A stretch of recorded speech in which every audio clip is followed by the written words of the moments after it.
Continuando, agora nós vamos ver a última classe, que é a classe dos ácidos nucleicos, certo? Então, quais são os monômeros que vão formar aí os ácidos nucleicos? São os nucleotídeos. Eles são os blocos de construção dos ácidos nucleicos. Além disso, os nucleotídeos, eles são a moeda energética das células, pela capacidade que eles têm de se ligarem ao grupo fosfato, até 3 grupamentos fosfato. E quando a gente fica falando de energia, né, de ATP e tal, o ATP nada mais é do que a adenosina, que é o grupo, a base nitrogenada do nucleotídeo, ligado a 3 fosfatos. E a hidrólise desse fosfato vai liberar uma grande quantidade de energia, que é o que rege o metabolismo da célula.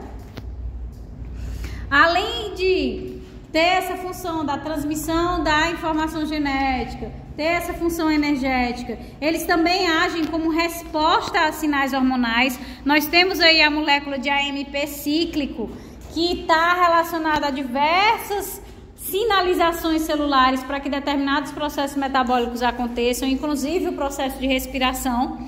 E ele também funciona como cofator em reações enzimáticas. No próprio processo respiratório, nós precisamos diversas vezes para que uma reação aconteça de um intermediário, para que o encaixe entre o sítio ativo e o substrato seja perfeito. E esse intermediário é o acetil-CoA, que nada mais é que a molécula de acetil ligado à coenzima A, que tem a presença da adenina, que faz parte do nucleotídeo. Então, basicamente, a composição do nucleotídeo é isso aqui, né?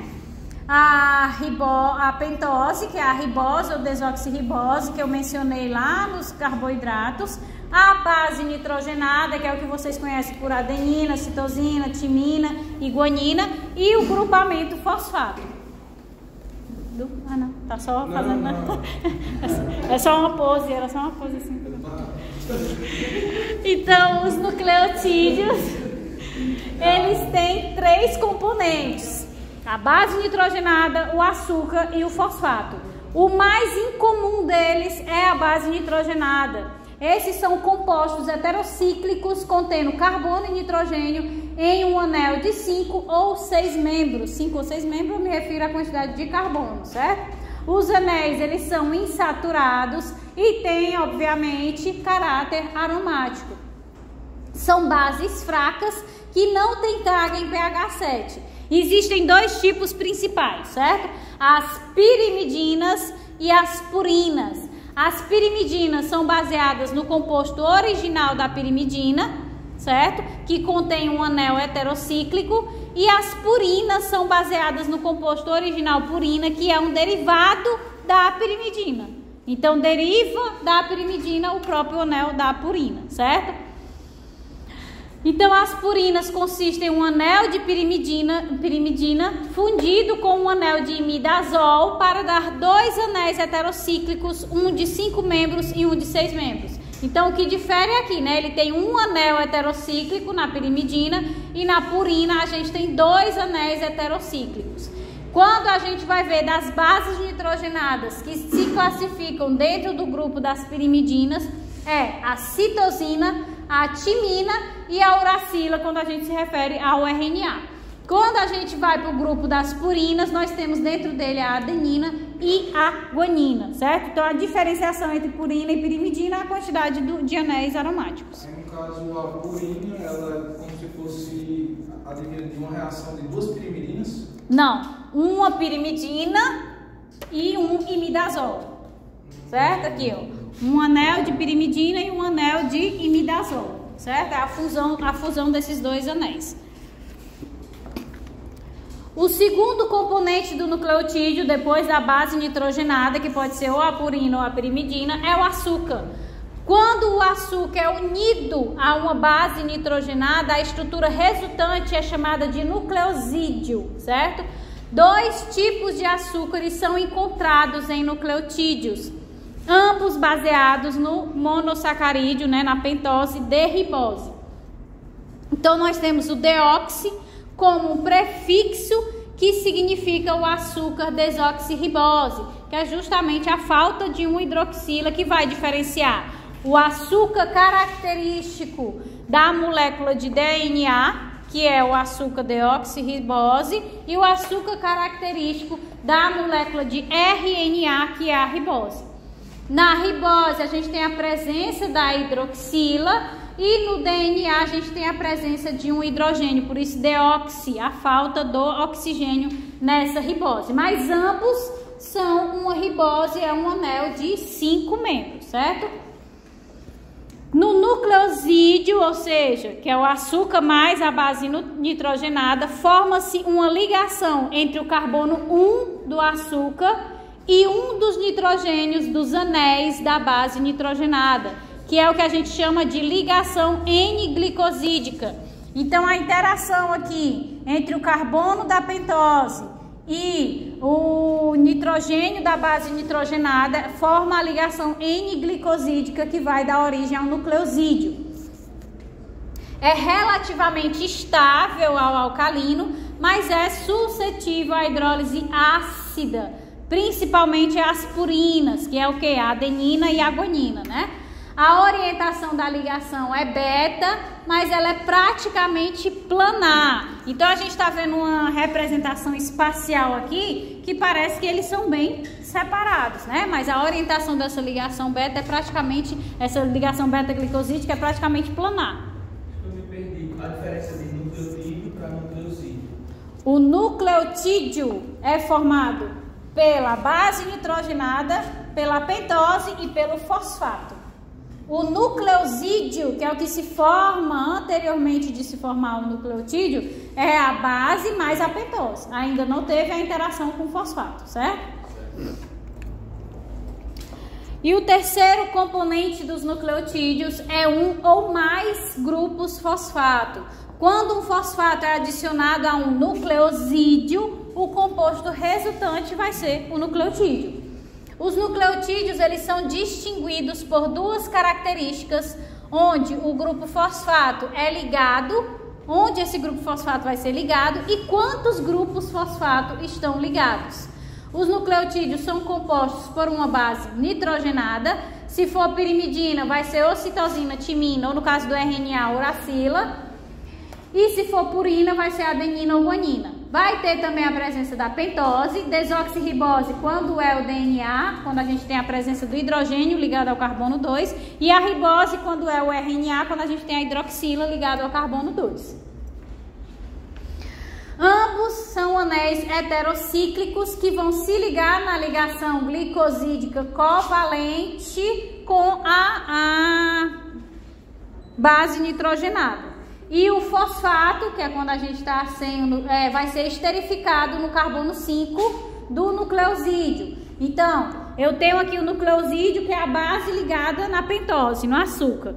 Para que esse fosfato se ligue, ele precisa esterificar o carbono 5 da pentose. Então, o açúcar está aqui no centro e é ele quem vai se ligar à base nitrogenada e vai ser o açúcar quem vai se ligar ao grupo fosfato, certo? Os nucleotídeos, eles são unidos por ligações chamadas de fosfodiéster entre o fosfato do carbono 5 e a hidroxila do carbono 3, gerando uma molécula hidrofílica.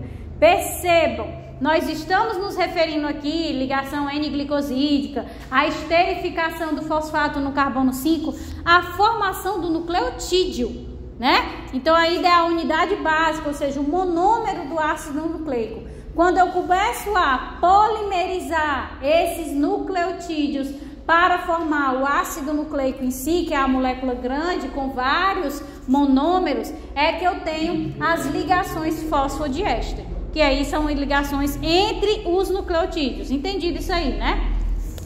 Então, o que são essas ligações fosfodiéster? Eu tenho aqui um nucleotídeo, ó, a base é a adenina, a pentose e o fosfato. Aqui eu tenho outro, a base é a timina, a pentose e o fosfato. Então, eu tenho vários nucleotídeos aqui, adenina, timina, guanina, citosina, guanina, uracila, no caso do RNA. Agora, eu quero começar a montar o meu ácido nucleico. Para montar o meu ácido nucleico, eu vou realizar uma ligação fosfodiéster.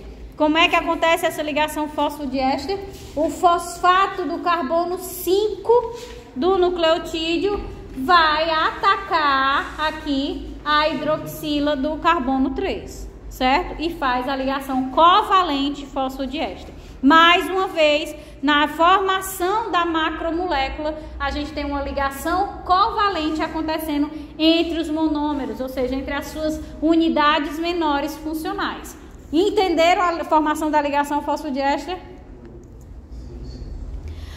Os ácidos nucleicos, né? Agora que a gente já viu a sua subunidade, o seu monômero, sua menor unidade funcional, eles vão ser os polímeros longos de nucleotídeos, que pode variar em tamanho de menos de 100 nucleotídeos a mais de 10 milhões de nucleotídeos, né? Quanto mais complexo o indivíduo, pode ser maior a quantidade ou não. Por exemplo, as plantas. As plantas têm um tamanho do genoma muito maior do que o nosso. A quantidade de genes muito maior do que o nosso. Isso não está aí relacionado à complexidade, certo? Tem alguns ácidos nucleicos que vão ter uma quantidade menor. Por exemplo, um RNA. Eu transcrevi um gene no RNA. Esse RNA é a transcrição do meu genoma todo? Não, é de um gene específico que eu quero expressar naquele momento, que meu organismo está necessitando. Então, eu pego a informação daquele gene, transcrevo no RNA e aquele RNA tem só 100 nucleotídeos na sua sequência. Então, varia bastante, certo? Funcionam no armazenamento, na transmissão e uso da informação genética. A gente só consegue sobreviver graças a todas as informações sobre o nosso metabolismo, sobre a nossa estrutura, sobre a nossa morfologia que estão contidas dentro do nosso material genético. Se não fosse a tradução dessa informação genética que acontece graças aos ácidos nucleicos, a gente não existiria, certo? Existem dois tipos básicos de nucleotídeos, certo? O DNA, que é o que a gente chama de ácido desoxirribonucleico. Por que desoxirribonucleico?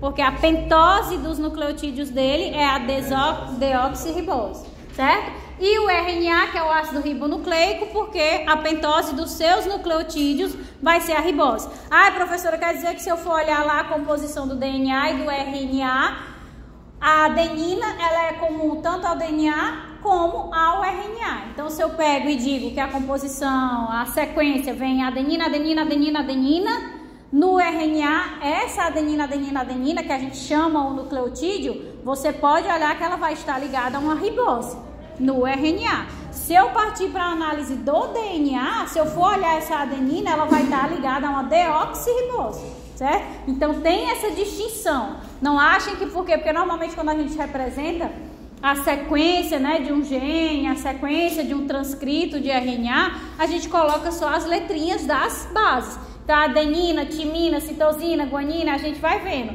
Só que a gente tem 3 bases comuns entre o DNA e o RNA, que é a adenina, a citosina e a guanina. Então, sempre que você for avaliar, você não pode dizer que a adenina que estava no DNA é a mesma que está lá no RNA. Não é, nesse caso, se referindo ao nucleotídeo, porque a pentose, o açúcar que está lá é diferente, certo? Então, por mais que tenha essa representação, tenham sempre essa percepção, que os nucleotídeos de um são diferentes do outro. O nucleotídeo do DNA tem que ter a deoxirribose como pentose e o nucleotídeo do RNA tem que ter a ribose como pentose. O DNA é o material genético da célula que contém os genes desse organismo que, por sua vez, determinam todas as características da célula e do organismo como um todo. O RNA, a gente tem vários tipos de RNA, faz uso das informações genéticas para produzir proteínas que determinam a natureza da célula. Então, o RNA, ele transcreve a informação que está no DNA e depois esse RNA ele é traduzido numa proteína. E aí a gente pode ter a função direta dentro do organismo, o funcionamento metabólico dessa informação genética, certo? Os ácidos nucleicos são formados por nucleotídeos unidos pelas ligações fosfodiéster e a sequência na qual os diferentes nucleotídeos são unidos é a estrutura primária de um ácido nucleico. Então vejam aqui, ó, o RNA normalmente ele é apresentado em fitas simples, né, que a gente chama de single strand, e ele vai ter aqui a interação entre os seus nucleotídeos acontecendo através da ligação fosfodiéster, com destaque para que ele, em vez de ter o nucleotídeo timina, ele tem o nucleotídeo uracila, que é esse que vai interagir com a adenina. E no caso do DNA, a gente vai ter uma dupla S de fitas complementares, e complementares em que sentido? Os nucleotídeos, a adenina, ele só vai interagir com o nucleotídeo timina. O nucleotídeo citosina só vai interagir com o nucleotídeo guanina. Então, elas são complementares no sentido que essa fita, se ela tiver uma adenina aqui na base nitrogenada do nucleotídeo, ele vai ter aqui uma timina para complementar, certo?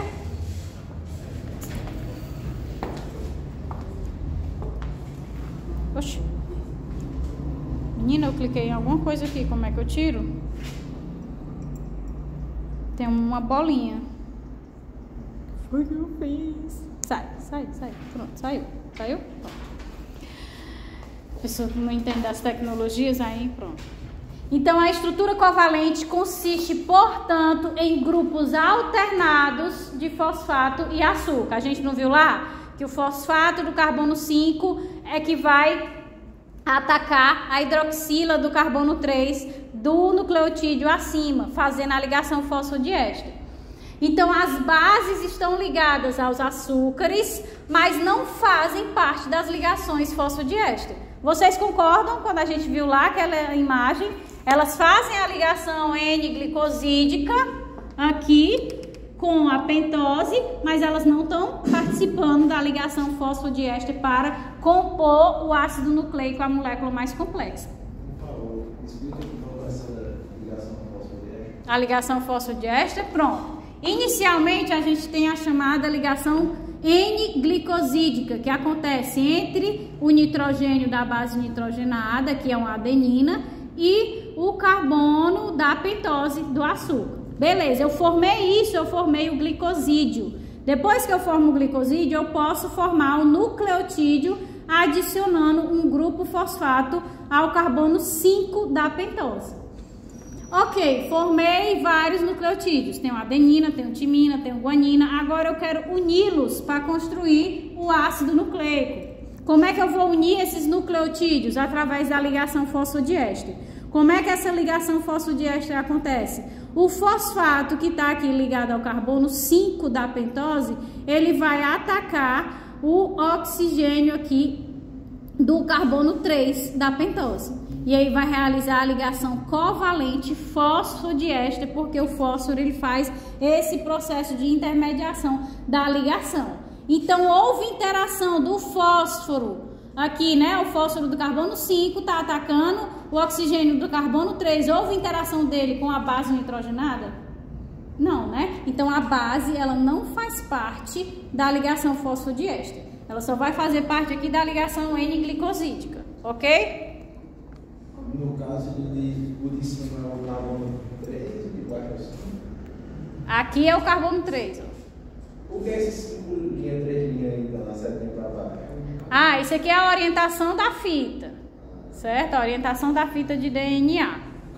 Por quê? Porque aqui em cima tem os 5 linhas e aqui embaixo o que é que a gente tem? O 3 linhas. Então é por isso que se padroniza a orientação da fita, 5 linhas, 3 linhas.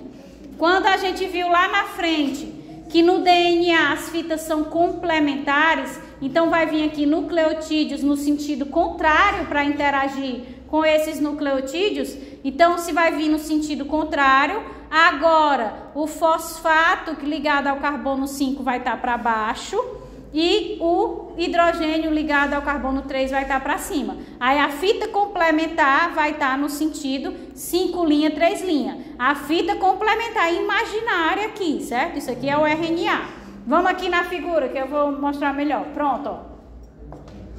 Aqui a gente tem uma fita no sentido 5 linhas, 3 linhas. Sentido 5 linhas, 3 linhas, por quê? Porque essa extremidade aqui é o fosfato ligado no carbono 5 e essa extremidade aqui é a hidroxila ligada no carbono 3, tá?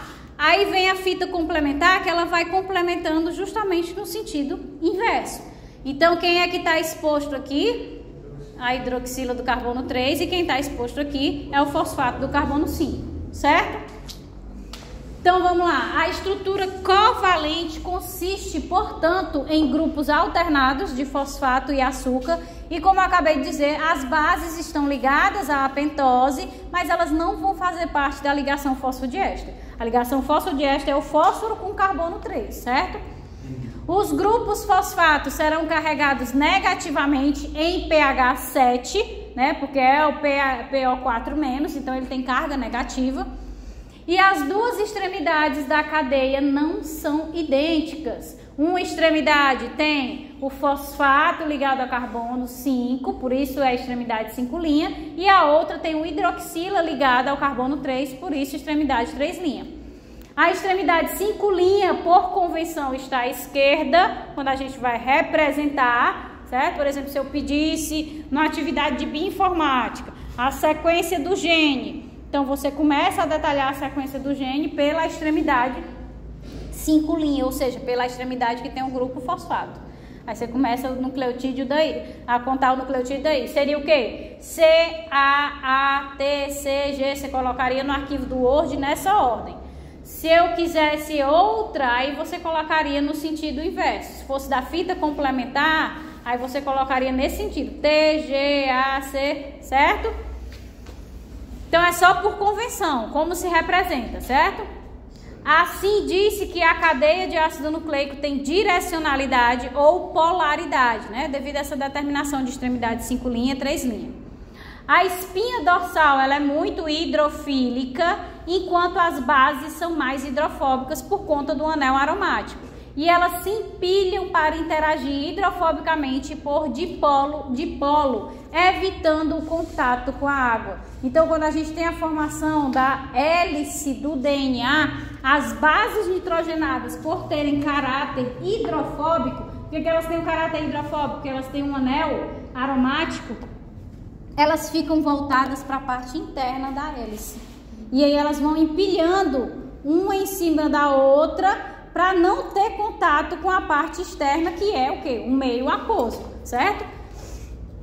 São ainda exocíclicos e interagem por ligação de hidrogênio, além das bases empilharem uma em cima da outra para favorecer essa ordenação do DNA em forma de hélice. Além disso, as bases das fitas complementares, né? Essa interação que eu falei de interação hidrofóbica é dentro da mesma fita, certo? Essas bases aqui, elas vão empilhando uma em cima da outra por interação hidrofóbica dentro do centro da hélice de DNA.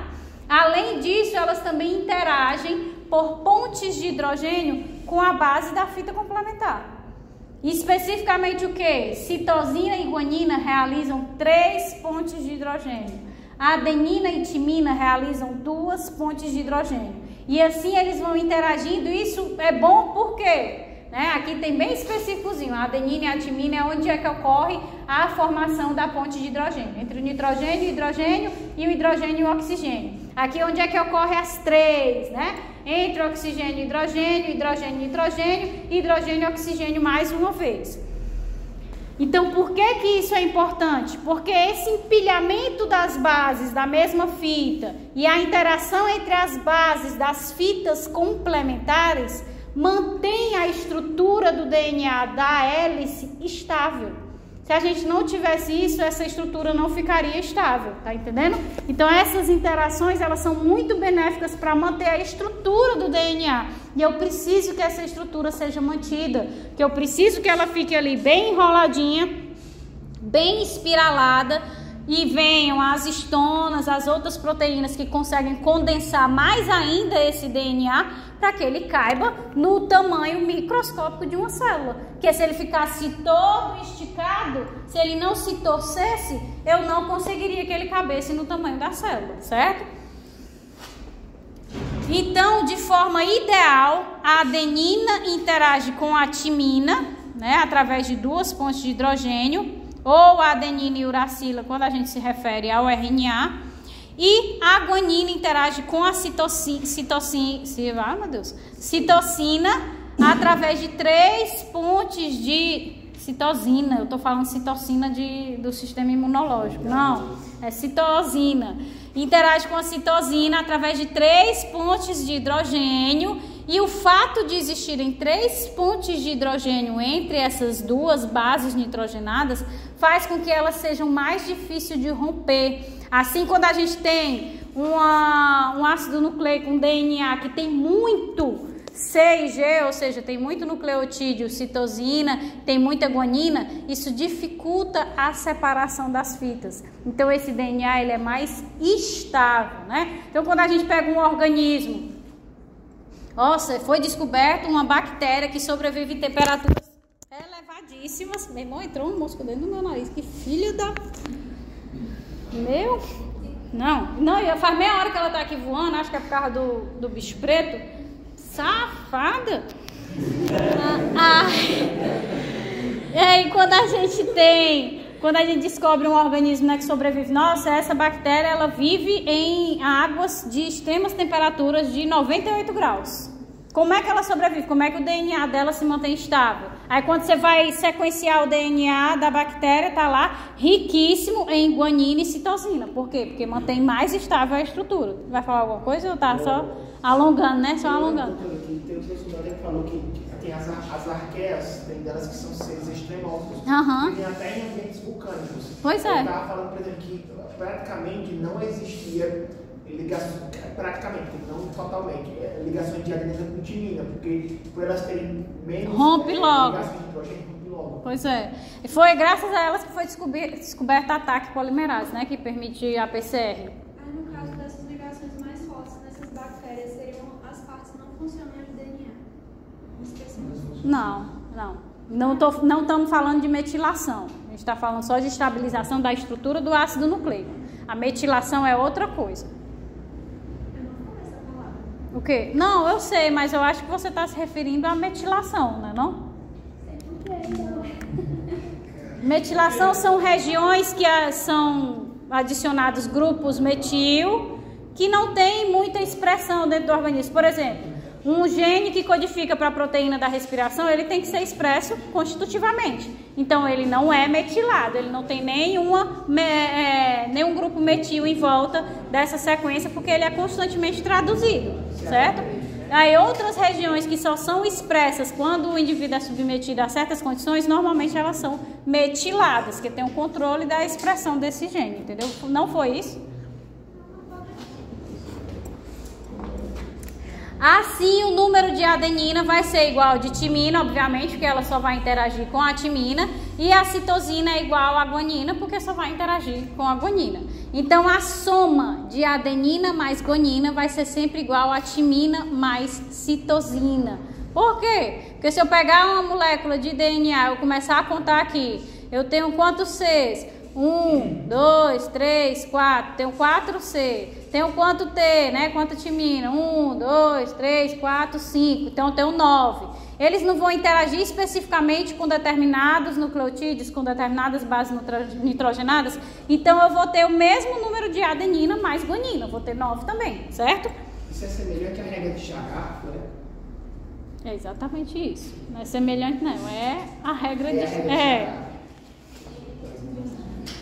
A regra de Chagas é porque a quantidade de adenina tem que ser igual à quantidade de timina. Isso. A quantidade de citosina tem que ser igual à quantidade de guanina. Isso. Então, tipo, a gente sabe que 100% é o geral das bases. Então, se eu digo que num organismo tem 20% de adenina, então, consequentemente, tem 20% de timina. O que sobrou? 60%. Esse 60% divide.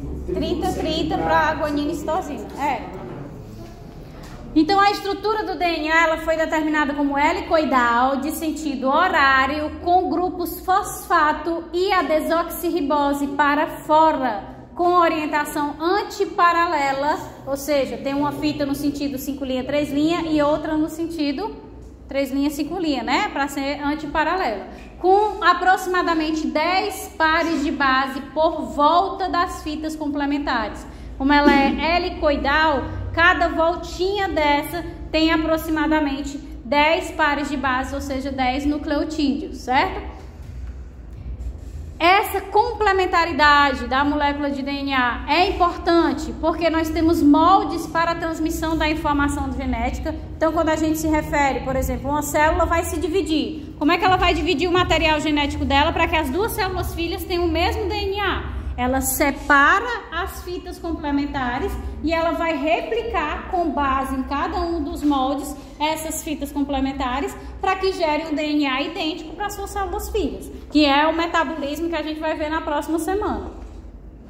Além disso, facilita a compactação. Quando ela vai sendo helicoidal, ela vai tendendo a se contorcer mais ainda. Chega um determinado momento que vai precisar de algumas proteínas, que são as histonas, que vão ajudar ela a condensar mais ainda. Mas só o fato dela ir se dobrando já vai ajudando a deixar mais compactado e caber dentro do tamanho da célula. Então, dentro do organismo, os tecidos diferentes de uma espécie, todas as células do organismo vão ter o mesmo DNA. O DNA não vai mudar com a idade, não vai mudar com a nutrição e não vai mudar com o ambiente. É óbvio que existe o quê? As mutações, né? Então, se ele for submetido a um ambiente que tem uma radiação, ou se estiver sempre se expondo a alimentos que têm essa tendência, pode acontecer uma mutação. Mas em condições normais não vai ter nenhuma mutação acontecendo. Quimioterapia? Pode. Quimioterapia, radioterapia pode induzir a mutação nas células. Por isso, muitas vezes, né, que a quimioterapia causa a mutação na célula, às vezes o dano que é causado não é nem o medicamento que é imposto, é porque acontece a mutação, a célula reconhece que houve uma mutação e aí tem que matar. Tem que matar essa célula. Então começa a matar várias células de vários tecidos e aí o tecido ele vai perdendo várias regiões funcionais. E aí começa a ter os impactos no organismo todo, né?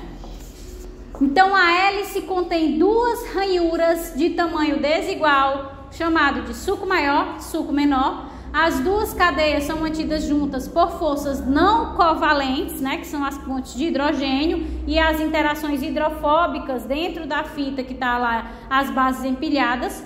A primeira força é a natureza hidrofílica versus hidrofóbica relativa das diferentes partes do ácido nucleico. Então, o que foi que disse no início? Nessa estrutura helicoidal, a pentose e o fosfato estão para fora. E o que é que está lá dentro? As bases nitrogenadas, empilhadas por interação hidrofóbica. Além disso, também tem as interações entre as bases das fitas complementares. Então, a segunda força é o empilhamento. A segunda força é o empilhamento das bases, né? As bases dentro da fita.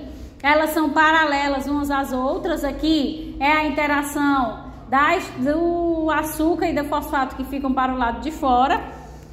Então, existem essas forças, as bases dentro da fita são paralelas e existem forças de Van der Waals, interações de polo, interações hidrofóbicas entre essas bases. E a terceira força é a ligação de hidrogênio, que aí já vai acontecer entre as fitas complementares. Isso explica porque a quantidade de A sempre é igual à quantidade de T, a quantidade de C sempre é igual à quantidade de G. Assim, as sequências de bases das fitas não são idênticas, mas sim complementares, né? Então, aqui a gente consegue visualizar melhor. Quando a gente observa essa estrutura, foi o que ele falou de suco maior e suco menor. A gente vê que tem um que é mais esticado, que pega uma amplitude maior de nucleotídeos, e tem um que é menorzinho, certo? Então, tem aí mais ou menos 3,4 angstrom de comprimento, tá? Então, tem o menorzinho que tem esse comprimento e tem o maior que vai ter uma amplitude maior de comprimento. Aí a gente vê aqui a forma que não está em cartoon, né? Não está em desenho, que é a forma de sticks, onde a gente vê os grupos fosfato para fora e a pentose também posicionada para fora. E na parte interna vai ter a interação, o empilhamento das bases. Além de estar acontecendo esse empilhamento das bases na parte interna, a gente também vai ter lá dentro acontecendo a interação por ponte de hidrogênio entre as bases das fitas complementares, certo? Aqui é só para mostrar onde é que acontece essas pontes de hidrogênio que eu já tinha mostrado, né? Entre o nitrogênio e o hidrogênio, o oxigênio e hidrogênio, que é como vai acontecer. São todas essas interações que vão manter a estabilidade da molécula de DNA. E por que é tão importante manter a estabilidade dessa estrutura do DNA? Porque vai ser ela que vai permitir o empacotamento desse DNA dentro de uma célula de tamanho tão pequeno, certo? O DNA, da mesma forma que as proteínas, ele também pode ser desnaturado ou fundido se as forças entre as bases forem rompidas, seja por calor, pelo pH, por produtos químicos. Então, nenhuma ligação covalente vai ser quebrada, mas as ligações fracas sim, que é o quê? As pontes de hidrogênio entre as bases e as interações ali hidrofóbicas. A água destilada também desnatura o DNA, porque as cargas negativas dos grupos fosfatos não são blindadas por íons positivos e a repulsão acaba acontecendo, né? O grupo fosfato, né, um PO4-, então todo o DNA tem carga negativa. Então, quando joga dentro da água, ela vai ionizar e aí vai causar essa repulsão também separa, certo? Também desnatura. Então, o DNA desnaturado, ele pode ser renaturado se o agente desnaturante for removido lentamente. A renaturação é um processo de 2 etapas. O primeiro passo, lento, requer que 2 fitas encontrem uma área de complementaridade, uma vez que essas regiões estão ligadas ao hidrogênio. E o segundo passo ocorre, né, uma vez que essas regiões interagiram e voltaram a fazer as pontes de hidrogênio, o segundo passo, rápido, ocorre onde o resto da molécula se fecha, porque as bases complementares vão sendo alinhadas. Então, ele precisa encontrar um ponto para iniciar esse processo de fechamento depois. Então, o primeiro processo é mais demorado, por quê? Porque ele tem que procurar onde é o início da molécula. Então, separou. Se eu vier com essa extremidade aqui e ele parar bem aqui, vai alinhar? Não vai. Então, ele vai aqui na solução, dançando até o momento em que ele vai vir bem aqui e vai alinhar. No momento em que alinhou, houve a interação das pontes de hidrogênio, já fecha a molécula todinha, certo? Como os pares de bases G e C têm 3 ligações de hidrogênio, eles são mais estáveis do que os pares de bases A e T com 2 ligações de hidrogênio. Assim, DNAs com altos níveis de G e C são mais estáveis e mais difíceis de desnaturar, que é o que a gente identifica nos organismos extremófilos. Então, como é que acontece? Está aqui o DNA íntegro, né? Aí vamos supor um aumento de temperatura. Rompe as ligações de hidrogênio e aí separa as fitas complementares. Se eu diminuir a temperatura, volta às condições ideais e essas fitas, a partir do momento em que elas se chocarem em solução, elas começam a se renaturar e o DNA se monta mais uma vez. Isso aqui é o princípio da técnica de PCR, de sequenciamento de um genoma. Aumento a temperatura, eu peguei uma amostra pequena, né? Por exemplo, DNA da cena de do crime. Peguei uma amostrazinha ali de sangue pequena. Vou fazer uma PCR para amplificar. Joguei o DNA, aí eu venho aqui, desnaturo essa molécula de DNA e jogo pequenos primers, que são pequenas moléculas que têm uma quantidade de 10, 15 nucleotídeos. Então, esses primers, eles vão alinhando em vários pontos da molécula do DNA e a partir do momento que a gente tem um alinhamento, a gente não consegue montar o resto da sequência. Então, na mesma solução tem a enzima polimerase que consegue ir adicionando os nucleotídeos, que também, obviamente, estão na solução. Então, ela vai adicionando. Ah, professora, pode acontecer das fitas que foram separadas se unirem? Pode acontecer. Só que o que é que a gente faz na hora do experimento? A gente coloca uma concentração muito maior do primer, da molécula pequenininha, do que tem a amostra. Então, essa concentração maior faz com que esses primers eles venham se ligando e aí a gente tem a amplificação dessa molécula de DNA. Porque quando ligou a DNA polimerase vem, formou mais um DNA. Esse primer, o outro primer veio, se ligou aqui, veio a polimerase, formou outro DNA. E aí vocês multiplicam isso aqui por milhares de moléculas. Então, de 2 fitas, eu agora tenho 4. E isso vai acontecendo a cada ciclo da PCR para amplificar a quantidade desse DNA. Quando eu amplifico a quantidade desse DNA, eu consigo aí sequenciar, eu consigo gerar um gel de agarose, fazer o teste de paternidade, joga lá no eletrodo. Por que que o DNA, quando a gente joga no tal gel de agarose, que eu falei lá no começo, ele vai correndo, ele vai formando aquelas bandas, porque ele vai sendo puxado pela carga. O DNA não tem os grupos fosfato negativo? O eletrodo que está lá no gel de agarose é um eletrodo de carga positiva. Então ele vai sendo atraído, por isso que vai tendo um arrasto daquelas bandas de DNA e a gente consegue identificar se o padrão de arrasto do DNA da criança foi o mesmo padrão de arrasto do DNA do pai. Tá entendendo? E assim consegue fazer a conexão. E por fim nós temos o ácido ribonucleico, que é o RNA, que é geralmente de fita única e linear. Um nucleotídeo em uma cadeia de RNA vai conter a ribose como pentose, né, em vez da deoxirribose, e uma das 4 bases nitrogenadas, que vai ser a adenina, a uracila, a guanina e a citosina, e também o grupo fosfato. Então o nucleotídeo ele segue o mesmo padrão, base, pentose e fosfato. O que é que diferencia? A pentose é a ribose exclusivamente, e nas bases a gente tem a troca da timina para a uracila. Então nós temos o principal conhecido, né, o RNA mensageiro, que é um intermediário entre o gene codificador de proteína e o seu produto proteico. Então a gente tem um gene, esse gene é transcrito no RNA e esse RNA é que vai ser traduzido na proteína. Esse vai ser lido em grupos de 3, que é o que a gente chama de códons, e vai adicionando um aminoácido para cada códon. O ribossomo é que vai fornecer essa maquinaria.